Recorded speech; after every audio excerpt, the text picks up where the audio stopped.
আসসালামু আলাইকুম। দেশ বিদেশ টিভি থেকে হুসেইন বলছি। আমার চ্যানেলে সবাইকে স্বাগত। মহান স্বাধীনতা যুদ্ধে জামাতে ইসলামের ভূমিকা নিয়ে অনেক বিতর্ক আছে। কেউ কেউ বলেন যে জামাতের উচিত ক্ষমা চাওয়া, আর জামাত বলছে যে কেউ প্রমাণ করতে পারলে তাদের অপরাধ তারা ক্ষমা চাইবে। এবং তাদের আমির শফিকুর রহমান কিছুদিন আগে বলছেন যে তাদের সিদ্ধান্ত পরাজিত হয়েছে। 1971 সালে তাদের সিদ্ধান্ত সেটা অনেকটা পরাজিত হয়েছে। এখন এই বিতর্কের মধ্যে গতকাল বুধবার আমরা দেখলাম যে ইসলামী ছাত্র শিবিরের একটি প্রকাশনা আছে, ছাত্র সংবাদ।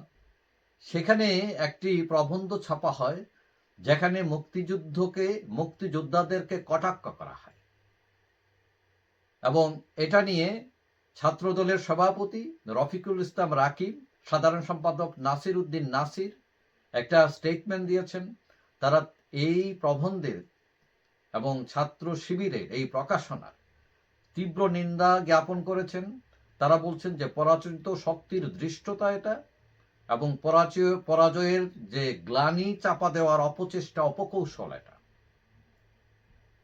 এখন প্রবন্ধের রচয়িতা হলেন আহমেদ আফগানি নামে একজন, যিনি তার প্রবন্ধের হেডলাইন ছিল যুগে যুগে স্বৈরাচার ও তাদের করুণ পরিণতি।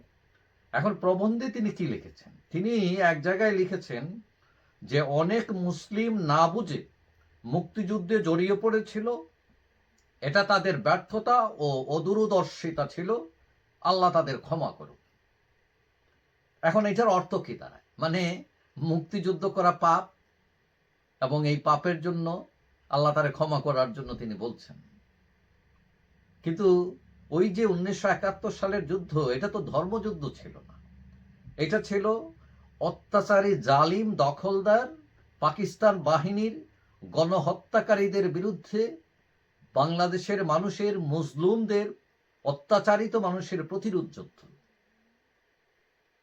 কিন্তু বিস্ময়ের ব্যাপার হচ্ছে এই যে ছাত্র শিবির, যা জামাতের ছাত্র সংগঠন, তারা মুখে এখন এই পর্যায়ে এসে বলছে, স্লোগান দিচ্ছে, স্বাধীনতা এনেছি, স্বাধীনতা রাখবো।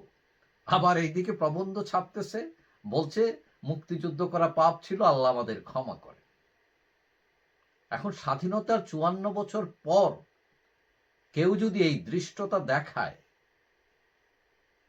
মুক্তিযুদ্ধকে কটাক্ষ করে, মুক্তিযোদ্ধাদের অপমান করতে চায়, তাহলে রাষ্ট্র কোথায় দাঁড়িয়ে আছে?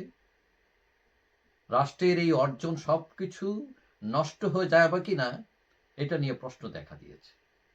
আশা করি সরকার এটা সিরিয়াসলি নেবে এবং এর বিরুদ্ধে ব্যবস্থা নেবে। যাই হোক, সবাই ভালো থাকবেন।